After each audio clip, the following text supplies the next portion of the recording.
السلام علیکم ورحمۃ اللہ وبرکاتہ۔ Welcome back to my channel. امید کرتی ہوں میرے ویورز اور سامعین خیریت سے ہوں گے۔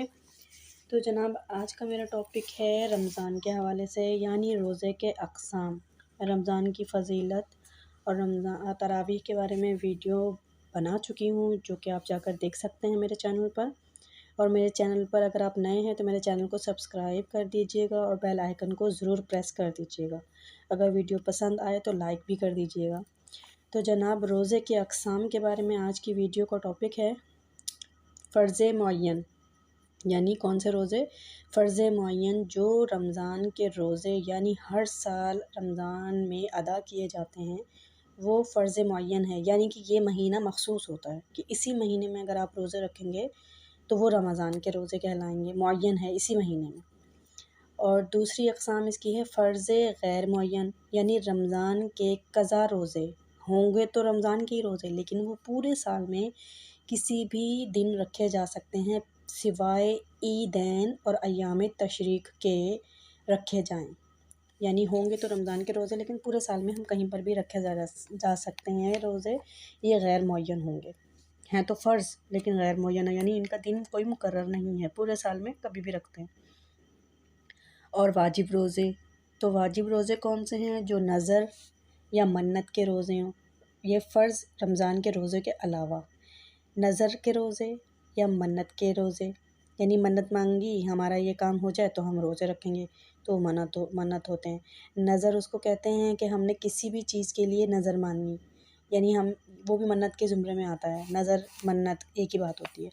سنت اور مستحب روزے، وہ ایام جن میں حضور اکرم صلی اللہ علیہ وسلم سے روزے رکھنا اور ان کی ترغیب دینا ثابت ہے، مثلاً عاشورہ کے روزے یعنی 9 اور 10 محرم کے روزے، یوم عرفہ کے روزے یعنی 9 ذی الحج کا روزہ، ایام بیض کے روزے، ایام بیض یعنی ہر مہینے کی 13، 14 اور 15 تاریخ۔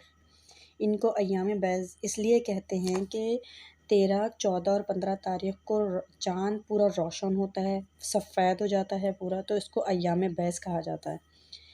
یعنی 13، 14 اور 15 تاریخ کے روزے، شوال کے 6 روزے، یعنی کہ فرسٹ شوال میں عید کا دن ہوتا ہے، سیکنڈ شوال سے ہم روزے رکھتے ہیں 6 شوال تک کے، 6 روزے بلکہ، شوال کے 6 روزے، شعبان کی 15ویں تاریخ کا روزہ،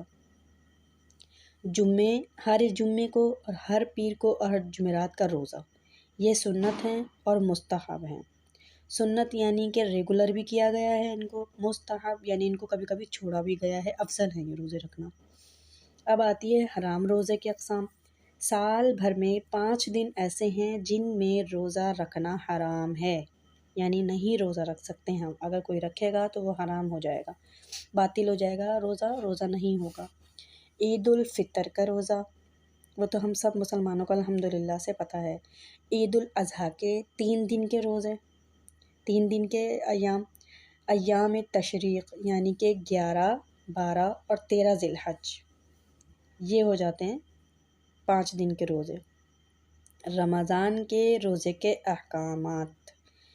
اچھا جناب، اب ہر بالغ مسلمان مرد اور عورت پر رمضان کے روزے فرض ہیں، ان کی فرضیت کا انکار کرنے والا کافر ہوتا ہے، بلا عذر شرعی روزہ چھوڑنے والا فاسق اور گنہگار ہوتا ہے، یعنی یہ فرض ہیں رمضان کے روزے، اور اس کے اوپر قضا بھی لازم ہے۔ اگر آپ نے کسی بیماری کی وجہ سے چھوڑے، کسی عذر کی وجہ سے چھوڑے، تو وہ آپ کو روزے رمضان کے بعد لوٹانا فرض ہے۔ ہم ایسا نہیں کر سکتے کہ ایک ہی دن میں 2 روزے کی نیت کریں۔ ہاں، اگر ہم رمضان کے علاوہ اگر کوئی روزہ رکھ رہے ہیں، نفل روزہ، تو اس میں ہم نیت کر سکتے ہیں۔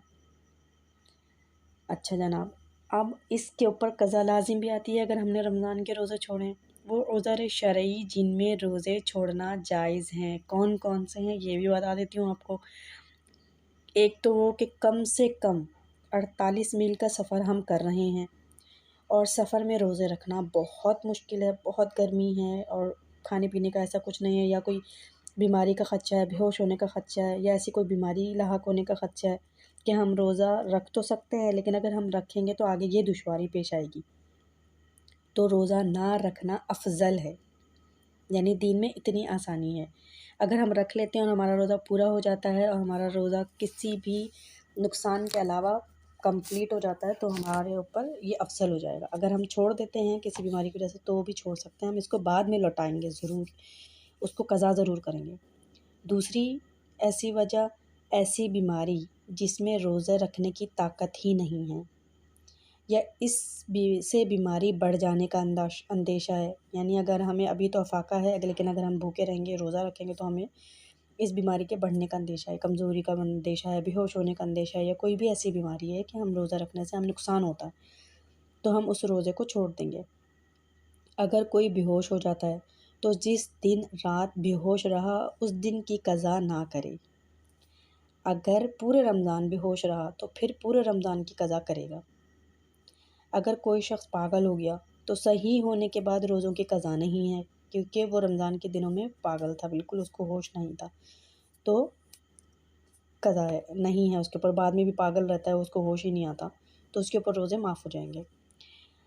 ایک وجہ یہ ہے کہ اتنا بوڑھا ہو جانا کہ روزہ رکھنے کی بالکل ہی طاقت نہیں ہے، ایسی صورت میں ایک روزے کے بدلے ہم فدیہ ادا کریں گے، یعنی فدیہ دے دیں گے جو واجب ہے، ہم روزہ تو نہیں رکھ سکتے لیکن اس کا فدیہ دے دیں گے جو کہ 2 ٹائم کا کھانا ہے۔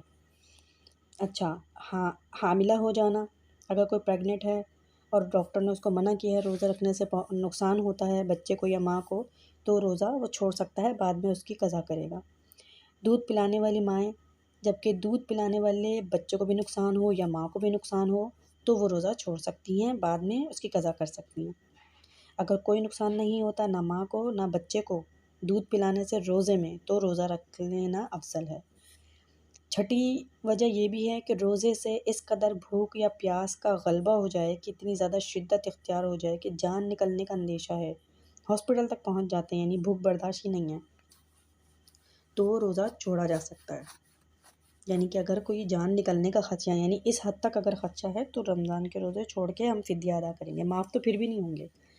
7ویں وجہ ہے کہ حیض و نفاس کی حالتوں میں روزہ رکھنا جائز نہیں ہے، یعنی بچہ پیدا ہوا ہے، آپ کو 40 دن تک ناپاکی ہے، آپ روزہ نہیں رکھ سکتے، تو آپ اس کی بعد میں قضا کریں گے۔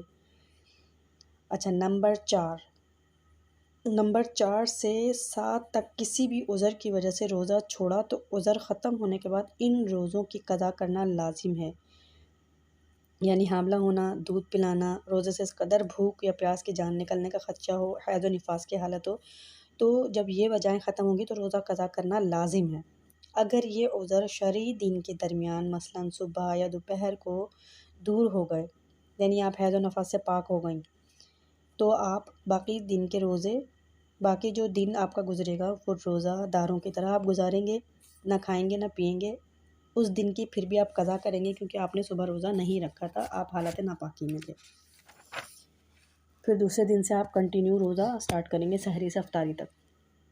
اچانک اگر ایسی سخت بیماری پیش آ گئی کہ اس میں بھوک پیاس یا دوا نہ کھانے سے مر جانے کا خوف ہو تو روزہ توڑ دینا جائز ہے، بعد میں صرف قضا کرے گا، کفارہ واجب نہیں ہوگا۔ تو آج کی ویڈیو یہیں تک تھی، امید کرتی ہوں یہ ویڈیو آپ کو پسند آئی ہوگی۔ اگر ویڈیو پسند آئے تو لائک ضرور کر دیجیے گا، شیئر کر دیجیے گا تاکہ دوسروں تک بھی یہ مسئلہ پہنچ سکے اور دوسروں کی بھی معلومات میں اضافہ ہو سکے۔ ملتے ہیں نیکسٹ ویڈیو میں، اب دیجیے اجازت، اللہ حافظ۔